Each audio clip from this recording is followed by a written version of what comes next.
கழகம் காக்கும் ஸ்டாலின் கலைஞர் படைக்கு தளபதி நல்ல இதயங்களுக்கு அதிபதி ஸ்டாலின் நம்ம ஸ்டாலின் நம் தமிழக முதல்வர் ஸ்டாலின். அவசரப்பட்டு கையெழுத்திறாங்க. இன்னும் ஒரு பாட்டு இருக்கு. கருப்பு சிவப்பு படையின் வீரன் களத்தை வெல்லும் துணிச்சல்காரன் காலம் கொடுத்த கடமை வீரன் ஞானம் புகழும் கலைஞர் பேரன் திருக்குவளை வழியில் வந்த தமிழ் குருதி நம் திராவிடர்க்கு தலைமை தாங்கும் உதயநிதி. திருக்குவளை வழியில் வந்த தமிழ் குருதி நம் திராவிடர்க்கு தலைமை தாங்கும் உதயநிதி. வரலாற்று சிறப்பு மிக்க சென்னை வடக்கு மாவட்டம் ராயபுரம் கிழக்கு பகுதி திராவிட முன்னேற்ற கழகத்தின் சார்பாக இன்று நடைபெற்றுக் கொண்டிருக்கும் உலகமே வியந்து பார்க்கின்ற ஒரு மாபெரும் மனிதர், இந்தியாவுக்கே இன்று வழிகாட்டி கொண்டிருக்கக்கூடிய திராவிட மாடல் முதலமைச்சர்.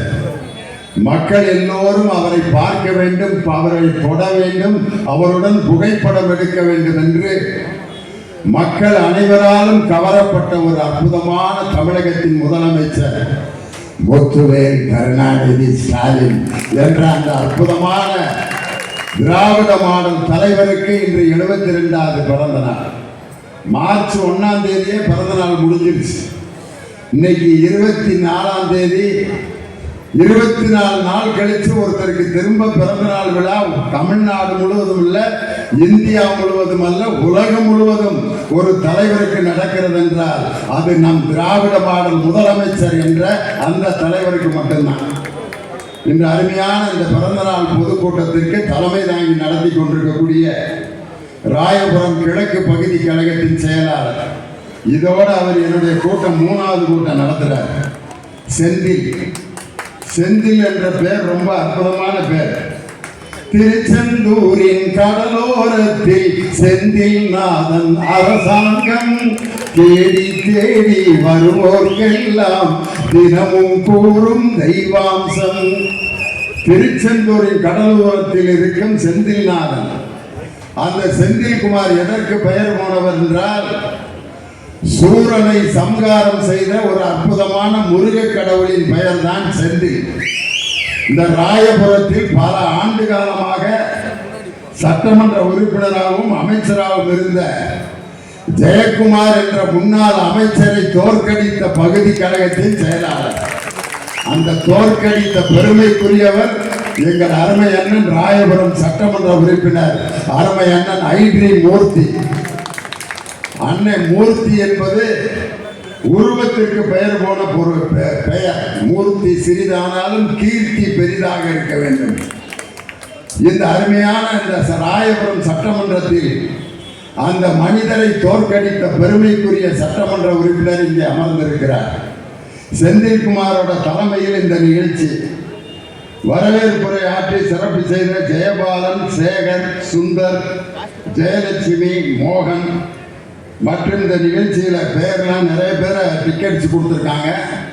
எல்லாருடைய பேரையும் நம்ம தலைமை கழகத்தின் பேச்சாளர் அருமை சகோதரர் இங்கே மிக சிறப்பாக உரையாற்றிய தலைமை கழகத்தின் பேச்சாளர் வன்னை புகாரி, பாண்டி செல்வம் மற்றும் முன்னாள் மாவட்ட கழகத்தினுடைய செயலாளர் எங்கள் அன்பிற்கு மரியாதைக்கு உரிய அருமை அண்ணன் இளைய அருணா அவர்கள் மேடையிலே அமர்ந்திருக்கிறார்.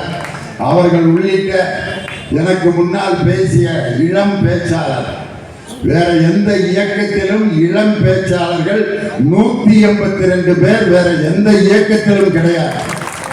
17,000 பேரை வரவழைத்து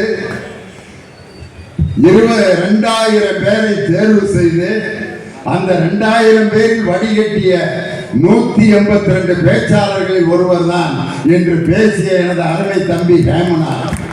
என்ன அருமையா பேசினாரு. இந்த வயதில் மேடை கிடைச்சு அவரெல்லாம் பேசுறாரு. நாங்கெல்லாம் ஒரு மேடைக்காக பிச்சை எடுத்திருக்கோம். எனக்காக ஒரு 5 நிமிஷம் மேடையில் வாய்ப்பு கொடுங்க. ஆனால் அதற்கெல்லாம் வாய்ப்பு கொடுக்காமல் இளம் பேச்சாளர்களின் திறமைகளை இந்த நாட்டிற்கு கொண்டு வர வேண்டும். அதுவும் பகுத்தறிவு மேடையில் பேச வைக்க வேண்டும், தன்மானத்தை பற்றி பேச வைக்க வேண்டும், பெரியாரை பற்றி பேச வைக்க வேண்டும் என்று முயற்சி எடுத்த ஒரு இளம் தலைவர் எனது அருமை தம்பி தமிழகத்துடைய துணை முதலமைச்சர் உதயநிதி ஸ்டாலின் அவர்களுடைய வார்ப்பு தான் ஹேமநாத். இந்த நிகழ்ச்சியில ஒரு மாவட்ட கழகத்தின் செயலாளர், பெரம்பூர் சட்டமன்ற உறுப்பினர், RDS, அந்த எஸ்ஸுக்கு பதிலாக எக்ஸ்ன்னு போட்டோம்னா வெடிமருந்து, RDX என்றால் வெடிமருந்து. இந்த மதவெறி சக்தியையும் 10 ஆண்டுகள் இந்த நாட்டை சீரழித்த அதிமுக என்ற அந்த கேடுகட்ட சக்திக்கும் வெடிமருந்தாக இளைஞரணி தொடங்கி இன்று வரை மாவட்ட செயலாளராக பணியாற்றுகின்ற வகையில் எளிமையான அருமையான ஒரு மனிதர். சில பேருக்கெல்லாம் ஒரு பொறுப்பு வந்துருச்சுன்னா, அன்னைக்கு ஒரு ஆளை பார்க்கிறேன், அதிமுக காரன் 15 பேரோட வர்றேன்.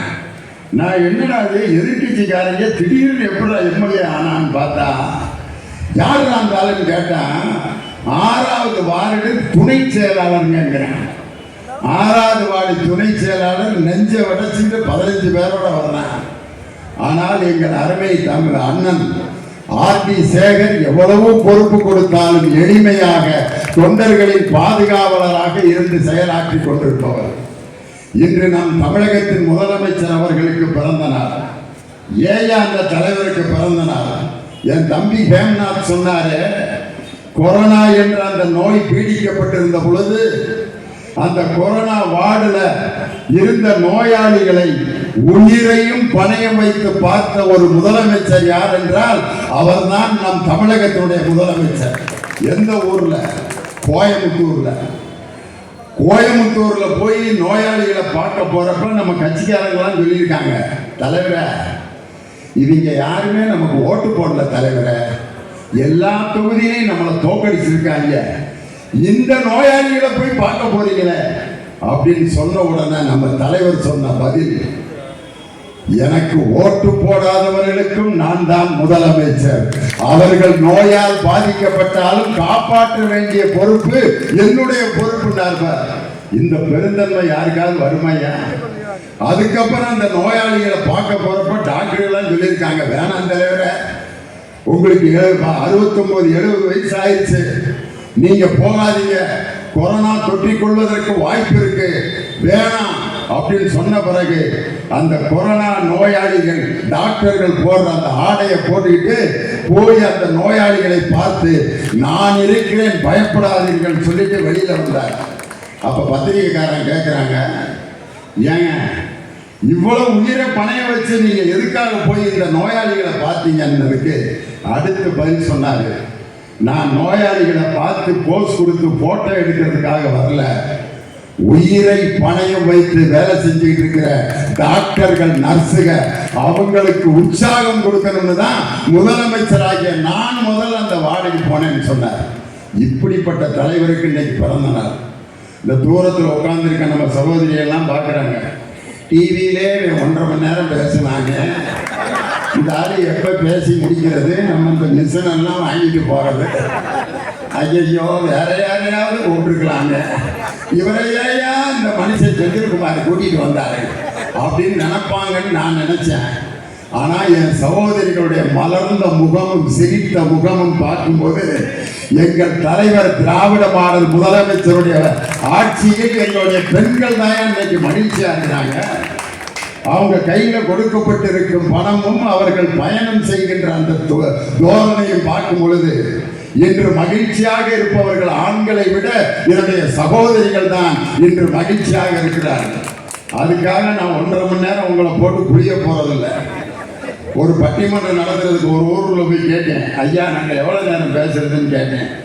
ஊர் தலைவர் வந்து, நீங்கள் எவ்வளோ நேரம் வேணாலும் பேசுங்க இல்லையோனே, நாங்கள் 10 நிமிஷத்துக்கு மேலே உட்காந்துருக்க மாட்டோங்க, அதுக்கு ஏங்க என்னை திண்டுக்கல்லேருந்து கூட்டி வந்தீங்க, ஊர் முழுவதும் ஸ்பீக்கர் கட்டியிருக்கோம்யா, எல்லாம் வீட்டில் படுத்துக்கிட்டே கேட்டுக்க இருப்பாங்க, நீ மேடை போட்டு பேசிட்டு வீட்டுக்கு போ அப்படிங்கிற. இவர்கள்லாம் வீட்டில் படுத்துக்கிட்டே கேட்டுக்க இருப்பார்களா? நான் வெறும் நாற்காலியை பார்த்து பேசுறதுக்கு எடப்பாடி பழனிசாமியா இல்லை அண்ணாமலையா? லட்சம் பேர் திரண்டிருந்தாலும் மக்கள் ரசிக்க, சிரிக்க, சிந்திக்க எப்படி பேச வேண்டும் என்று கற்றுக் கொடுத்த முத்தமிழறிஞர் டாக்டர் கலைஞரின் கையை பிடிச்சு மேடைக்கு வந்தவன் திண்டுக்கல் லியோன். அதனால மக்கள் எப்படி ரசிக்கிறாங்கன்னு உங்க முகத்தை பார்த்துக்கிட்டே பேசுவேன். இப்படி பேசுறப்பையும் ஒரு ஆள் கொட்டாய் விடுறாரு, அத்தஞ்சு கொட்டாய். பாவம், என்ன வேலை செஞ்ச அசதியோ. மனுஷனுக்கு அசதி இருக்கத்தானே செய்யும். ஆனா என் கண்ணில் அவர் வர்றாரு. இருந்தாலும் அதையும் மீறி இவ்வளவு பேர் மகிழ்ச்சியா இருக்கீங்க அப்படின்னு சொன்னா, இப்படி மேடையை இலக்கியமாக்கி, நாடகமாக்கி, இசை நிகழ்ச்சியாக்கி, இலக்கியமாக்கி அதை மக்களின் தமிழ் மேடையாக மாற்றிய ஒரே இயக்கம் திராவிட முன்னேற்ற கழகம் இயக்கம் தான். அண்ணா என்ற பேச்சாளருக்கு காசு கொடுத்து டிக்கெட் கொடுத்து பேச்ச கேட்க போனா என் தமிழன்.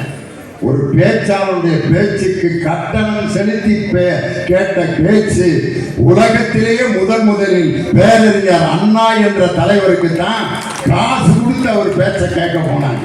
அப்படிப்பட்ட தலைவர்.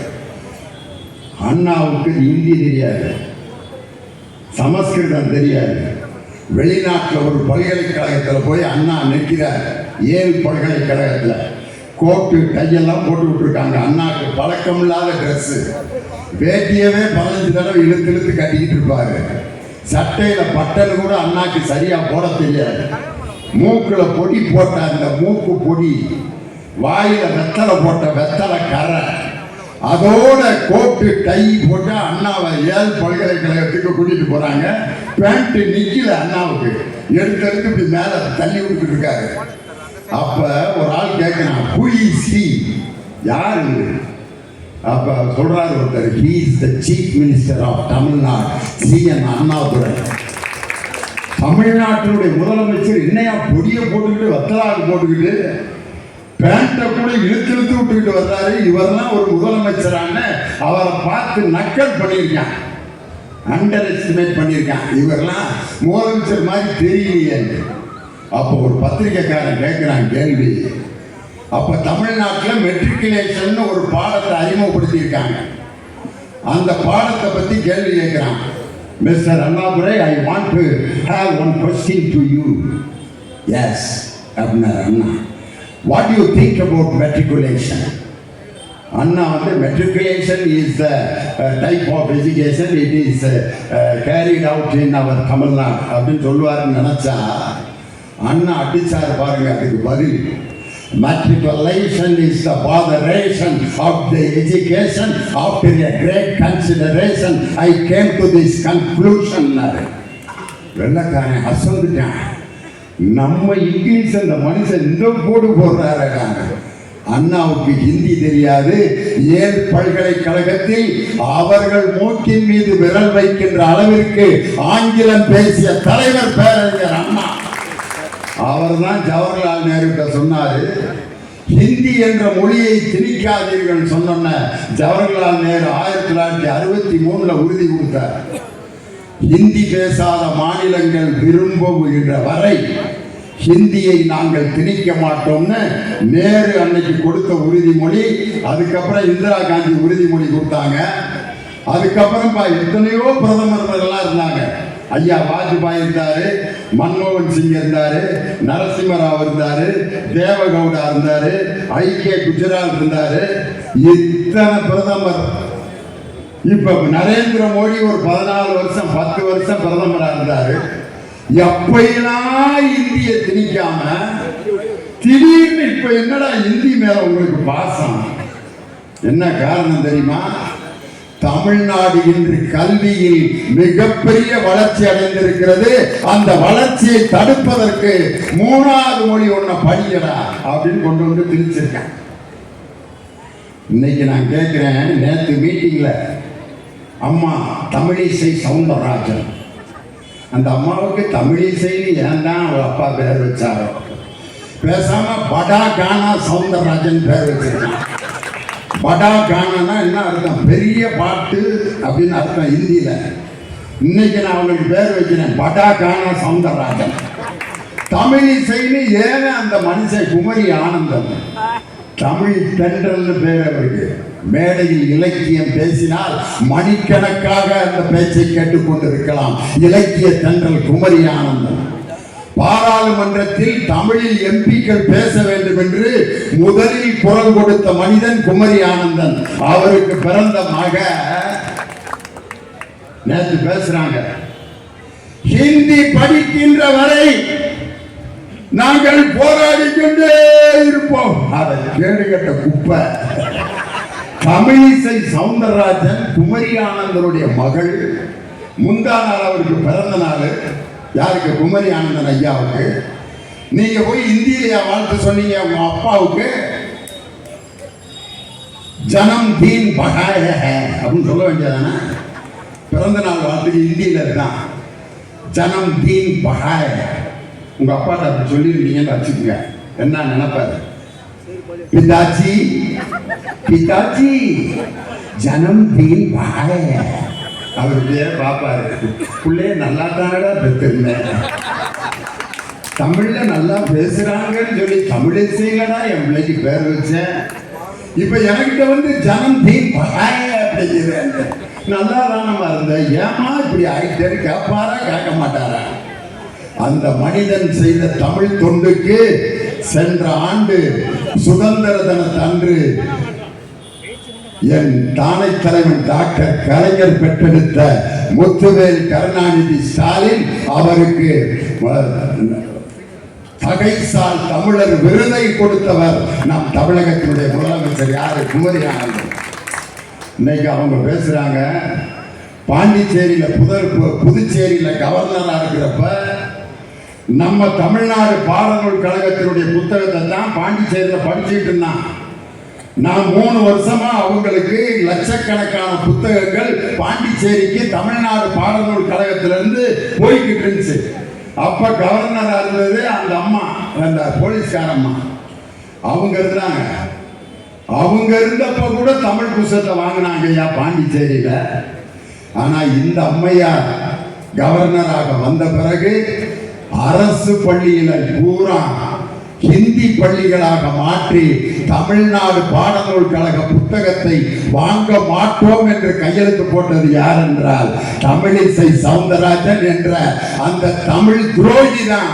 பாண்டிச்சேரியில் இருக்கிற மாணவர்களை தமிழ் படிக்காமல் கையெழுத்து போட்டவர். அதை அண்ணாமலை பெருமையா பேசுறார். ஒரே கையெழுத்து எங்கள் அம்மா போட்டார். பாண்டிச்சேரியில் இருக்கும் அனைத்து பள்ளிகளும் மகசிரி பள்ளிகளாக, இந்தி பள்ளிகளாக மாறிவிட்டது. வெக்கமா இல்ல? இதுக்கு பேர் தான் பாசிசம். பாசிசம் என்ற சர்வாதிகாரம் என்ன செய்யும்னா, நம்ம ஆளுகளை வச்சே நமக்கு எதிராக வேலை பார்க்கணும். அண்ணாமலை தமிழ்நாட்டுக்காரர், கன்னடாவில் போய் இது கர்நாடகத்தில் போய் படிச்சு இங்க வந்தவர். தமிழிசை சவுந்தரராஜன் நம்ம நாட்டுக்காரங்க. அவங்க கட்சியில் இருக்கிற எல்லாருமே தமிழர்கள் தான். ஆனால் தமிழர்களை வைத்து தமிழுக்கு எதிராக பேச வைக்கிறாங்க. இதற்கு பெயர் தான் பாசிசம். இந்த பாசிசத்தை ஒழிப்பேன் என்று முதலில் குரல் கொடுத்த தலைவர் நம்ம தளபதி. இன்னைக்கு பார்த்தீங்கன்னா தொகுதி சீரமைப்பு எதுக்கு? நமக்கு 40 தொகுதி இன்னைக்கு பாண்டிச்சேரியோட சேர்த்து தமிழ்நாட்டுக்கு 39 தொகுதி. ஆனா அந்த தொகுதியில் இன்னைக்கு 8 தொகுதியை குறைக்க போறாங்க. ஏன்? எப்படி?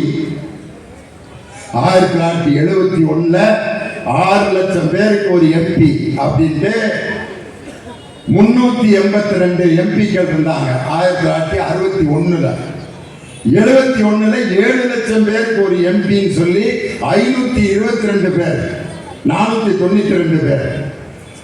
அதுக்கப்புறம் 1971 10 லட்சம் பேருக்கு ஒரு எம்பின்ட்டு 543. எப்ப பிக்ஸ் பண்ணது?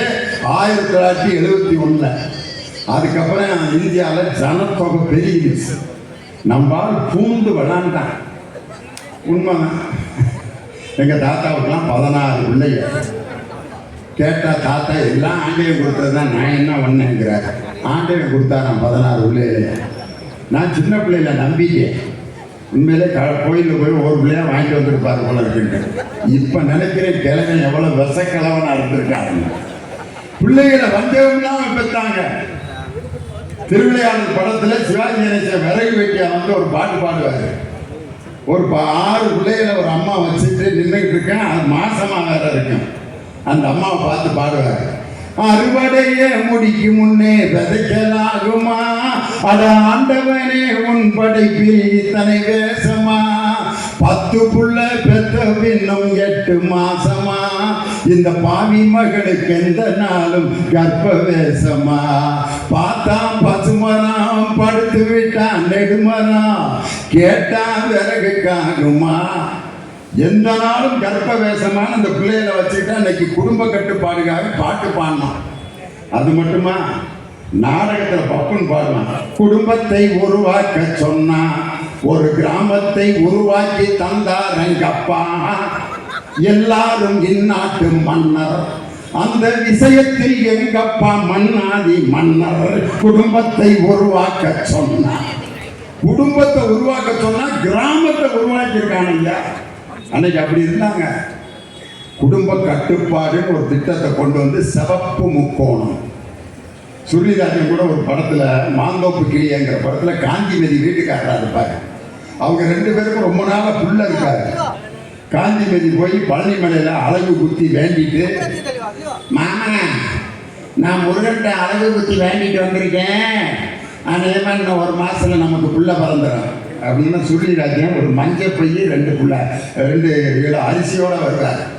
இல்லடி, அதுக்கு வாய்ப்பே இல்லடி, அரசாங்கம் 500 ரூபாயும் 5 கிலோ அரிசி கொடுக்குதுன்னு இப்போதான் குடும்ப கட்டுப்பாடு ஆபரேஷன் பண்ணிட்டு வந்துட்டேன், நீ முருகனை வேண்டி முக்காத்துக்கு பிரயோஜனம் இல்லைன்னா ஐயோ எனக்கு எப்படி புள்ள பிறக்குன்ட்டு அன்னைக்கு இதுதான் அந்த ஒரு சாதனத்தை பயன்படுத்தணும்னு பாடாப்பட்டாங்க. நம்பாலாம் குடும்ப கட்டுப்பாடு அதிகாரிகள்லாம். நான் ஒன்றும் இதை பற்றி ஒன்றும் இது பண்ண விரும்பல, நீங்கள் அந்த இதாக இருக்கிறப்ப அந்த இதை மட்டும் பயன்படுத்திக்கிங்கன்ட்டு இவ்வளவு நாசுக்காலாம் சொல்லி அதை பயன்படுத்தணும்னு சிவப்பு முக்கோணம், 2 பெற்றால் இன்பமயம், 1 பெற்றால் ஒளிமயம் அப்படின்னு நம்மளை கண்ட்ரோல் பண்ணிட்டாங்க. நம்ம நிம்மதியாக 2 1ன்னு பத்துக்கிட்டு இருந்தான். உத்தரப்பிரதேசக்காரங்க அதை கேட்கவே இல்லை, வளர்ச்சி மாட்டி. இன்னைக்கு உத்தரப்பிரதேசத்தில் மக்கள் தொகை எவ்வளவு தெரியுமா? 23 கோடியே 36 லட்சம். குடும்ப கட்டுப்பாடை கடைப்பிடிச்சதுனால இன்னைக்கு நம்மளுடைய மக்கள் தொகை 7 கோடியே 16 லட்சம். நம்மளை விட 3 மடங்கு பிரிச்சு மேய்ஞ்சிருக்காங்க. இன்னைக்கு மக்கள் தொகை கணக்கெடுப்பு படி பார்த்தா 20 லட்சம் பேருக்கு ஒரு எம்பினா 7 கோடியை வகுத்தா நமக்கு 32 எம்பி தான் வருது. 23 கோடியை 20 லட்சத்தால வகுத்தோம்னா அவனுக்கு 112 எம்பி வருது. இதை எதிர்த்த முதல் குரல் நம் தளபதி மு.க. ஸ்டாலின். 40 பேர் இருக்கப்பயே நம்மள நாகரிகம் இல்லாதவர்கள் ஒரு அமைச்சர் சொல்றாருன்னா, all the MPs of Tamil Nadu are uncultured and uncouth fellows. யாரு? தர்மேந்திர பிரதான். 40 பேர் கொந்தளிச்சுட்டான். காரணம், தமிழர்களுக்கு மானம் உண்டு, ரோசம் உண்டு, சூடு சொரண இருக்கு.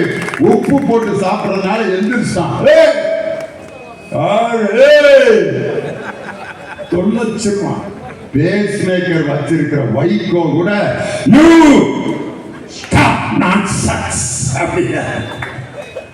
அவருக்கே வீரம் வந்து என்ன சத்தம்.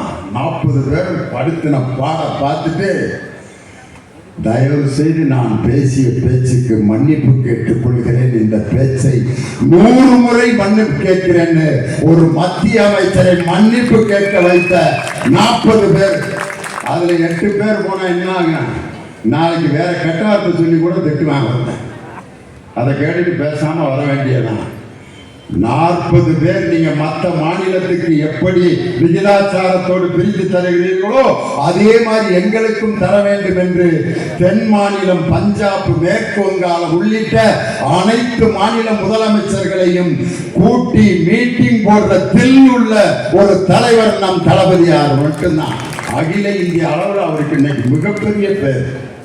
இன்னைக்கு பாஜகவுடைய தலைவர் அண்ணாமலை தம்பி சொல்றாரு, எங்கள் நரேந்திர மோடியை பார்த்தீங்கன்னா உலகமே பயப்படுதுங்கண்ணா, அவர் அப்படியேப்பட்டவருங்கண்ணா, ஆமாங்கண்ணா, போங்கண்ணா, வாங்கண்ணா, இல்லைங்கண்ணா, நரேந்திர மோடியை பார்த்து உலகமே பயந்ததான் நாங்கள் பார்த்தோம்ல. இன்னைக்கு நான் கேட்கிறேன், ஒன்றிய பிரதமர் ஐயா நரேந்திர மோடி அவர்களே, நீங்க எங்களை ஹிந்தி படிக்கணும்னு சொல்றீங்களே, உங்க தாய்மொழி என்ன? குஜராத்.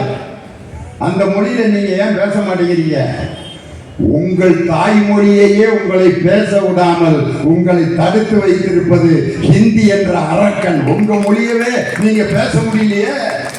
குஜராத் மொழி என்ன ஆச்சு?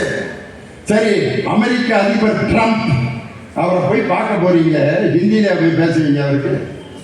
அவர்கிட்ட இங்கிலீஷ்ல பேசினாலே புரியாது அவருக்கு. ஏன்னா அமெரிக்காக்காரங்க எப்படி இங்கிலீஷ் பேசுவாங்கன்னு தெரியும். ட்ரம்ப் எப்படி பேசுவார் பாத்தீங்களா?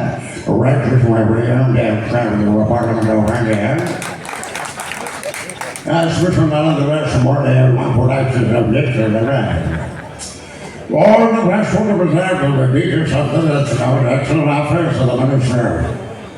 மோடி இந்த பாயை பார்த்துட்டே இருக்க வேண்டியது. நரேந்திர மோடியும் ட்ரம்ப் அவர்கள் உட்கார்ந்து இருக்கிறப்ப பின்னால 2 பேர் இருப்பாங்க. யார் தெரியுமா அவங்க? ட்ரம்ப் பேசுற இங்கிலீஷ ஹிந்தியில டிரான்ஸ்லேட் பண்றதுக்கு ஒரு ஆள் உட்கார்ந்து இருக்காங்க. ட்ரம்ப்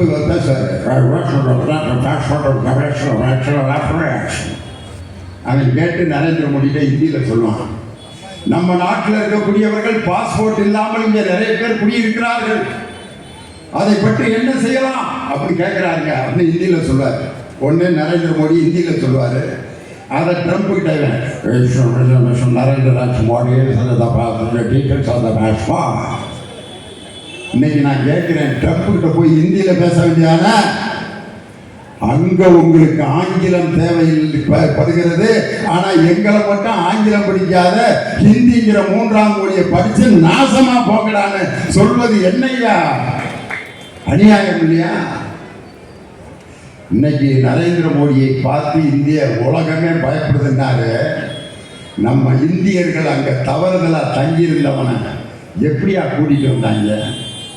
காலில் விலங்கு மாட்டி, கையிலையும் விலங்கு மாட்டி இப்படி வரா வெக்கமால. ஒன்றிய பிரதமர் நரேந்திர மோடியை கேட்கிறேன், நம்ம நாட்டினுடைய தவறு செய்தவர்களை காலிலும் கையிலும் விலங்கு மாட்டி ட்ரம்ப் அனுப்பி வைக்கிறாரு.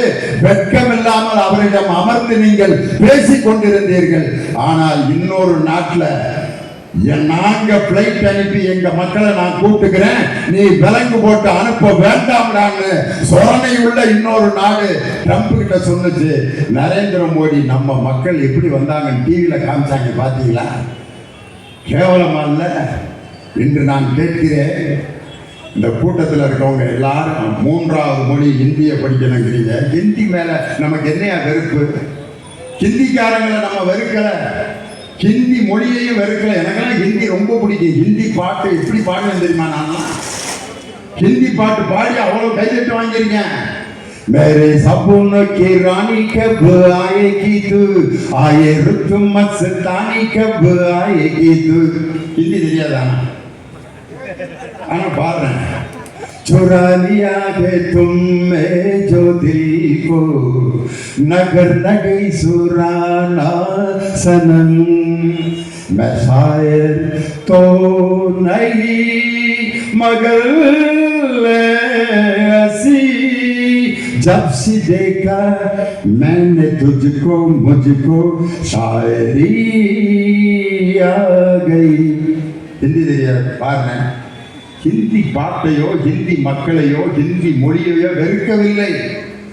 ஆனால் எங்களை நீங்கள் கட்டாயம் ஹிந்தி படிக்கணும்னா தமிழ் மொழி அது 3ஆம் தர மொழியாக போய்விடும் என்பதற்காகத்தான் ஹிந்தியை எங்கள் மீது திணிக்காதீர்கள் நம்ம சொல்றோம். பஸ்ல ஏறி உட்காருவான். முதல்ல சீட்ல யாருமே இல்லை, வெறும் பஸ். எங்க போய் உட்காருவோம் நம்ம? ஒரு பஸ்ல வெறும் பஸ். எந்த சீட்டை பிடிப்போம் யோசனை பண்ணி பாருங்க. எல்லாம் ஓரத்திலேயே தான் உட்காரும். ஏன் ஓரத்தில் உட்காரணும்? யாரு பஞ்சாயத்து இருக்காது. ஒரு பக்கம் அப்படி வேடி காத்துக்கிட்டு காத்து எல்லாம் வரும். அதுக்கு அடுத்து வந்து எங்க உட்காருவான் தெரியுமா? சென்டர் உட்காருவோம். இந்த ஓரத்தில் உட்காருவோம். சென்டர் மட்டும் காலியாகவே இருக்கும். ஏன் தெரியுமா? அந்த சென்டரில் உட்கார்ந்து இருக்கவன இந்த 2 பேரும் கொலை அத்துருவாங்க. இந்த நடுவில் உட்காருவேன் ஒருத்தன்.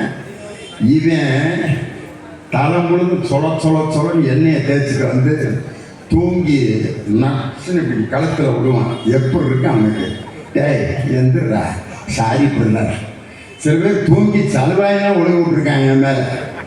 இன்னொருத்தன் இந்த பக்கம் அவனை திட்டிகிட்டு இருக்கேன், மடியில் படுத்துட்டேன். ஒருத்தன் இந்த பக்கம் இங்கிட்டு இருக்கேன். இந்த நடுவில் நான் பட்ட பாடு. நின்றுக்கிட்டாவது வந்துடலாம்டா, நடுவில் உட்கார வேணாம்டான்ட்டு.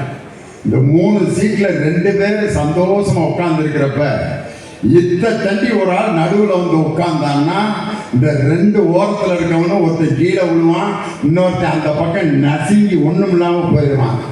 இதைத்தான் நம்ம சொல்கிறோம். ஒரு 3 சீட்டு உட்கார இடத்துல 2 பேர் நல்லா உட்கார்ந்துருக்கிறப்ப 3ஆவதா ஒரு தனியை வந்து உட்கார்ந்தா அந்த ஓரத்தில் இருக்கவன் எப்படி கீழே விடுவானோ அது போலதான் 2 மொழி, ஆங்கிலம் தமிழ் என்ற மொழி நமக்கு 2 போதும். உலகம் முழுவதும் நம்ம போய் அறிவை விரிவு செய்யலாம்யா.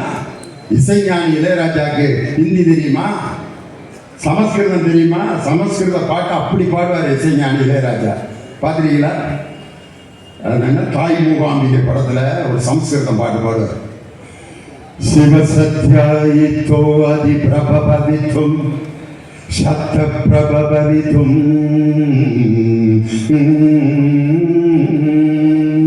நசே தேவம் தேவோ நகலு குஷல கஸ்வந்தி துமபி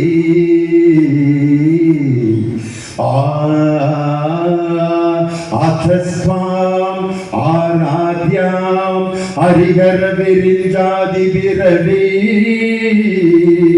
பிரணந்தும் சோத்தும் வா கதமகிருத புண்ணியக பிரபவதி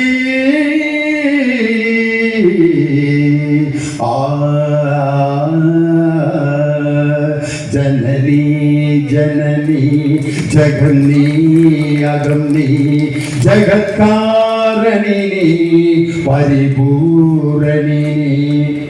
எதுக்கு கைதட்டினீங்க? அப்ப உங்களுக்கு ஏதாவது புரிஞ்சா? லியோனி அந்த பாட்டு இவ்வளவு நல்லா பாடுறாரேன்னு சொல்லி தான் கைதட்டினீங்க. இசைஞானி இளையராஜா சமஸ்கிருதத்தில் பாடியிருக்காரு. எல்லா ராகத்திலையும் பாட்டு போட்டிருக்காரு. மோகன ராகத்தில் அவர் போடாத பாட்டா? நின்னு கோரி வர்ணம் வர்ணம் மோகன ராகம்.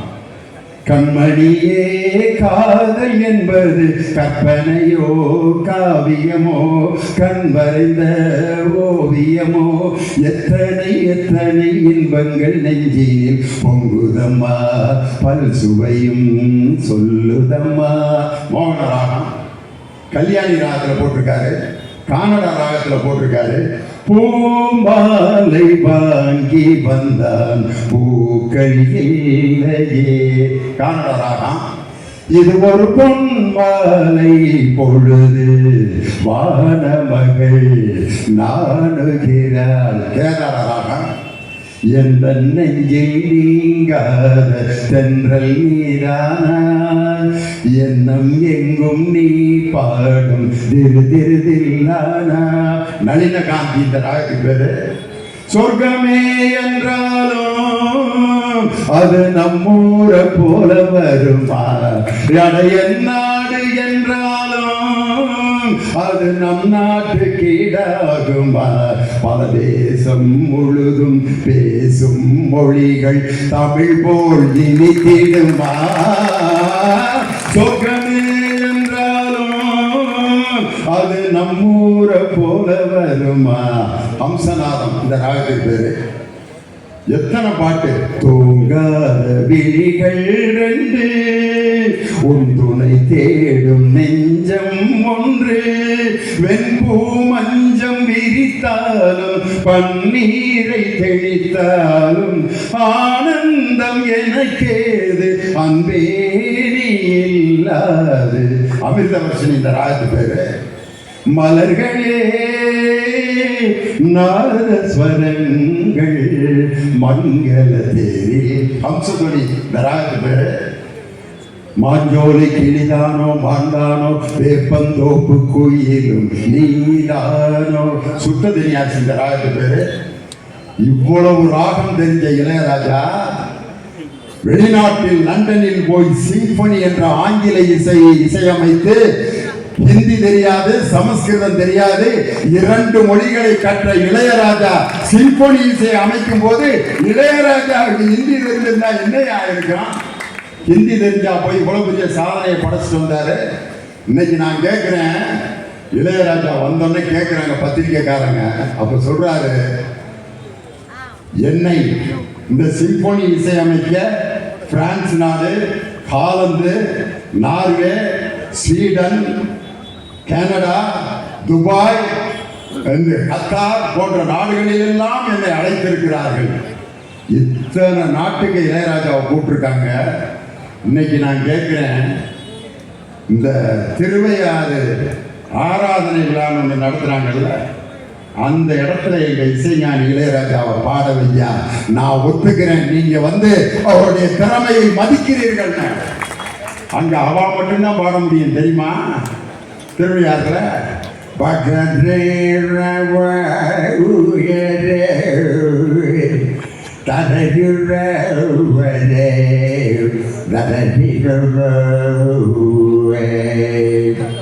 நீங்க தான் பாட முடியாங்க.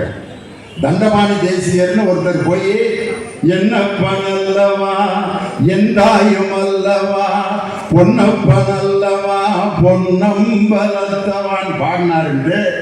அவர் இறங்கின பிறகு மேடையை கழுவி விட்டு அந்த தீட்டாயிருச்சுட்டு அந்த மேடையை சுத்தம் பண்ணாங்க. இன்னைக்கு இளையராஜா அந்த மேடையில பாட வைங்க, நான் ஒத்துக்கிறேன். இது மதத்துக்கு எதிராக நான் பேசவில்லை.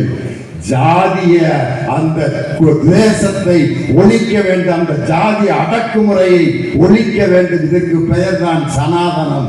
இந்த சனாதனம் ஒழிய வேண்டும் என்று இந்தியாவில் முதல் குரல் கொடுத்தவர் என் தம்பி உதயநிதி ஸ்டாலின். ஜாதினால ஒருத்தனை ஒதுக்காதராங்க. பாலக்காடு மணியையர்னு ஒருத்தர் மிருதங்கம் வாசிப்பார். அவருக்கு மிருதங்கம் செஞ்சு கொடுக்கிறது யார் தெரியுமா? தஞ்சாவூர்ல செபாஸ்டின் அப்படின்ற ஒரு குடும்பம் தான் இன்னைக்கு வரைக்கும் அந்த மிருதங்கத்தை சுருதி மாறாம செஞ்சு கொடுப்பாங்க.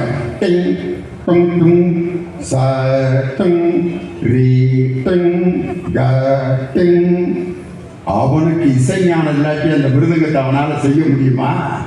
ஆனா அவன் அந்த மேடைக்கு வர முடியாது. மிருதங்கம் செய்து கொடுப்பவர் அந்த மேடைக்கு வர முடியாது. உலகம் முழுவதும் சாதனை செய்த இசைஞானி இளையராஜா அந்த மேடைக்கு வர முடியாது என்றால் இந்த ஜாதியம் ஒழிய வேண்டும் என்று குரல் கொடுத்த தந்தை பெரியாருடைய வழியில் இன்னைக்கு ஆட்சி நடத்தி கற்ப கிரகத்துக்கு பக்கத்தில் அனைத்து ஜாதியினரையும் அர்ச்சகராக்கி காட்டிய புரட்சி தலைவன், புரட்சி தளபதி நம் தலைவர் இல்லையா? இன்னைக்கு தோணுபுரீஸ்வரர் என்ற ஒரு கோயில்ல ஒரு பெண் ஓதுவாரா இன்னைக்கு பாட்டு பாடிட்டு இருக்காங்க. சாமிக்கு பக்கத்துல உட்கார்ந்து சாமி ஒன்றும் சொல்லல. எல்லா ஜாதிக்காரங்க வந்து அர்ச்சனை பண்றாங்க. எந்த சாமியாவது வெளியே போடா அப்படின்னு எந்த சாமியாவது சொல்லுச்சா? இறைவனுக்கு முன்னால் அனைவரும் சமம் என்ற சமத்துவத்திற்காக கட்சியும் ஆட்சியும் நடத்தி கொண்டிருக்கக்கூடிய ஒரே தலைவர் நம் தளபதி மு.க. ஸ்டாலின் என்ற தலைவர். மேடையில் ஒரு கச்சேரி நடந்துட்டு இருக்கு. பாட்டு பாடிட்டு இருக்காரு ஒருத்தர். பாட்டு பாட பாட கூட்டம் எழுந்திரிச்சு போயிட்டே இருக்கு. அந்த ஆள் ஐயோ நல்லா பாடணும் இப்படி கிளம்புறாங்களே என்னடா பண்றதுன்னு ஒரு ஐடியா பண்ணான். மதுரை அரசாளும் மீனாட்சி அப்படின்னா மதுரைக்காரன் பூரா உட்காந்துட்டான். நம்ம ஊரை பற்றி பாடுறாங்க. மதுரையை பற்றி பாடிய அண்ணன் அவர்களுக்கு 100 ரூபாய் அன்பளிப்பு. பாடகர் முடிவு பண்ணிட்டான், ஒவ்வொரு ஊரா பாடணும்னா வசூல் பண்ணிடலாம்டான்ட்டு தஞ்சாவூர் மண்ணை எடுத்து தாமிரபரணி தஞ்சாவூர்காரெல்லாம் உட்காந்து அண்ணன் அவர்களுக்கு தஞ்சாவூரை பற்றி பாடியதற்காக 200 ரூபாய் அன்பளிப்பாக கொடுக்குறோம்னா.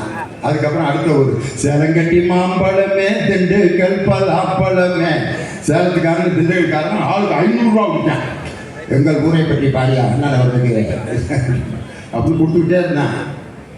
கூட்டத்துக்குள்ள ஒரு பாம்பேக்காரன் உட்காந்துருந்தான், மகாராஷ்டிராக்காரன். அதை நம்ம ஊரை பற்றி பாட வைக்கோம்டான்ட்டு பாம்பே பாம்பே பாடிட்டு இருந்தவருக்கு பாம்பேன்னு ஒரு பாட்டு கூட தெரியலையே, எப்படா பாடுறது பாம்பே அப்படின்ட்டு ஒரு பாட்டு ஆரம்பிச்சான் பாரு. நம்பாது நாதர் முடி மேலிருக்கும் நல்ல பாம்பே, உனக்கு நல்ல பெயர் வைத்தது யார் சொல்லு பாம்பே. ஆடு பாம்பே, விளையாடு பாம்பே. பாம்பே காரன் குளிர்ந்துட்டான். நம்ம ஊரை பத்தி 5 தடவை பாடினான்ட்டு 10,000 ரூபாய் கொடுத்துருக்காங்க. நம்ம பால் எப்படியாப்பட்ட ஆள் பத்தியா? பழைய சோறும் களியும் கேப்பக்களியும் சாப்பிட்ட தமிழன் எப்பையும் புத்திசாலியாக, யாரை எப்படி பேசுவது, அவர்களிடம் எப்படி நடந்து கொள்ற நாகரிகத்தை உலகத்திற்கே கற்றுக் கொடுத்தவர்கள் தமிழர்கள். 5000 ஆண்டுகளுக்கு முன்பே இரும்பின் பயனை இந்த உலகத்திற்கு காட்டியவன் தமிழன். முதலில் அச்சாக வெளிவந்த நூல் எது தெரியுமா? பிரிண்டிங். அச்சாக வெளிவந்த முதல் புத்தகம் எது தெரியுமா? உலகத்திலேயே முதலில் அச்சான புத்தகம் தம்பிரான் வணக்கம் என்ற தமிழ் நூல் தான் உலகத்திலே ஃபர்ஸ்ட் அச்சானதுயா. எங்க? தரங்கம்பாடிங்கிற ஊர்ல சீகன் பால்க அப்படிங்கிறவரு முதல்ல அச்சாக வெளிவந்த நூல் தம்பிரான் வணக்கம். இன்னைக்கு ஆக்ஸ்போர்ட் யூனிவர்சிட்டியில அந்த புத்தகத்தை பத்திரமாக வைத்திருக்கிறார்கள். உலகத்தில் முதலில் அச்சான மொழி தமிழ் மொழி. சமஸ்கிருதம் இல்ல, ஹிந்தி இல்ல, மற்ற மொழிகள் அல்ல. உலக மொழிகள் அனைத்திற்கும் தாய்மொழியான தமிழ் மொழி. தமிழ் மொழியினுடைய சிறப்பு எப்படிப்பட்ட சிறப்பு! அம்மாங்கிற வார்த்தை எப்படிப்பட்ட வார்த்தை! அம்மா. ஆ என்பது உயிரெழுத்து, இம் என்பது மெய்யெழுத்து, மா என்பது உயிர் மெய் எழுத்து. உயிர் மெய் ரெண்டையும் சேர்த்து உயிரையும் மெய்யையும் தருபவள் தான் அம்மா என்று. அம்மாங்கிற வார்த்தைக்குள்ள எவ்வளவு பொருள் வச்சிருக்காங்க. அப்பா ஆங்கிறது உயிரெழுத்து, இப்புங்கிறது மெய்யெழுத்து, பாங்கிறது உயிர் மெய் எழுத்து. ஆ உயிரெழுத்து, மெய் இப்பு. உயிரையும் மெய்யையும் தந்து உயிர் மெய்யாய் நம்மை உலவ விட்ட தந்தைக்கு அப்பா என்று பெயர் வைத்தது தமிழ் மொழி. அம்மாங்கிற வார்த்தையை எப்ப யூஸ் பண்ணுவோம்? நம்ம ஏதாவது உடம்புல வலி வந்தா, வேதனை வந்தா, ஆபரேஷன் பண்ணி நம்ம வேதனையில இருக்கிறப்ப அம்மா அம்மா அம்மான்னு அழுகிறானே ஒழிய எவனாவது அவன் பொண்டாட்டி பேர சொல்லி இதுவரை கத்திருக்கானா? லட்சுமி லட்சுமி அப்படின்னா நர்சம்மா வந்து முகரையும் மூஞ்சியும் பாரு, அறுத்து போட்டு கிடந்தாலும் தும்முருன்னு அடங்கல பாரு. என்னடா லட்சுமி? என் சம்சாரம் பேர், அந்த நர்சம்மா பேர் லட்சுமி. அதுக்கு கோபம் வந்துருச்சு. ஆனா அம்மான்னு கூப்பிட்டா எந்த பொம்பளையா இருந்தாலும் அம்மான்னு கூப்பிட்டாலே ஏன் சாமி வலிக்குதா பார்த்து சாமி சரியா போயிடும் ராசா. இதுதான் தாய்மை. இந்த தாய்மைக்கு மதிப்பு கொடுக்கும் ஒரு மாநிலம் நம் தமிழ்நாடு மட்டும்தாயா. பண்பாடும் கலாச்சாரத்தையும் உலகத்துக்கு கற்றுக் கொடுத்த நாடு. அம்மா வலி வர்றப்ப அம்மான்னு சொல்லுவான். அப்பான்னு எப்போ சொல்லுவோம் தெரியுமா? வலியெல்லாம் தீர்ந்த பிறகு, பிரச்சனையெல்லாம் முடிஞ்ச பிறகு அப்பா அப்படின்னா என்ன அர்த்தம்? பிரச்சனைகள் தீர்ந்து விட்டது. தமிழ்நாட்டு மக்களின் பிரச்சனைகளை தீர்த்தவர் நம் தமிழக முதல்வர்ங்கிறதுனாலதான் அப்பா அப்படின்னு சொல்றோம். தமிழ் மொழியில் அந்த வார்த்தைகளுக்கு எவ்வளவு பவர் இருக்கு பார்த்தீங்களா? இந்த தமிழ் மொழியை நசுக்குவதற்கு இன்று அண்ணாமலையும் தமிழிசை சவுந்தரராஜனும் முட்டி மோதிக்கொண்டு நமது மக்களை வைத்து நமது மொழியை சிதைக்கின்ற அந்த பாசிஸ்டுகளின் முகத்திரையை கிழிக்க போகின்ற தலைவர் எங்கள் தமிழக முதல்வர் தளபதி மு.க. ஸ்டாலின். அதே மாதிரி தொகுதி சீரமைப்பில் மக்கள் தொகை அடிப்படையில் நீங்கள் பிரிக்க கூடாது, விகிதாச்சார அடிப்படையில் பிரிக்க வேண்டும், அல்லது இன்னும் 30 ஆண்டுகளுக்கு தொகுதி சீரமைப்பை நிறுத்தி வைக்க வேண்டும் என்று ராயபுரத்து மக்கள் சார்பாக ஒன்றிய அரசுக்கு இன்று நான் என் தளபதி ஸ்டாலின் அவர்கள் சார்பாக கோரிக்கை வைக்கிறேன். தமிழர்களையும் தமிழ் மக்களையும் பாதுகாக்க இன்று இருக்கும் ஒரே தலைவர் நம் தளபதியார் அவர்கள் மட்டும்தான். 2026 ஆகஸ்ட் 15 அன்று 2026 ஆகஸ்ட் 15 அன்று சென்னை கோட்டை கொத்தளத்தில் அன்றும் தேசிய கொடியை ஏற்ற போவது எங்கள் தளபதி மு.க. ஸ்டாலின் என்று சொல்லி அந்த 234 தொகுதிகளும் திராவிட முன்னேற்ற கழகத்தை வெற்றி பெற செய்ய நாம் உழைப்போம் என்று சொல்லி உங்களிடமிருந்து விடைபெறுகிறேன். நன்றி, வணக்கம். டாக்டர் கலைஞர், திராவிட முன்னேற்ற கழகம், தமிழக முதல்வர் தளபதி ஸ்டாலின், இளைய தலைவர் உதயநிதி ஸ்டாலின்,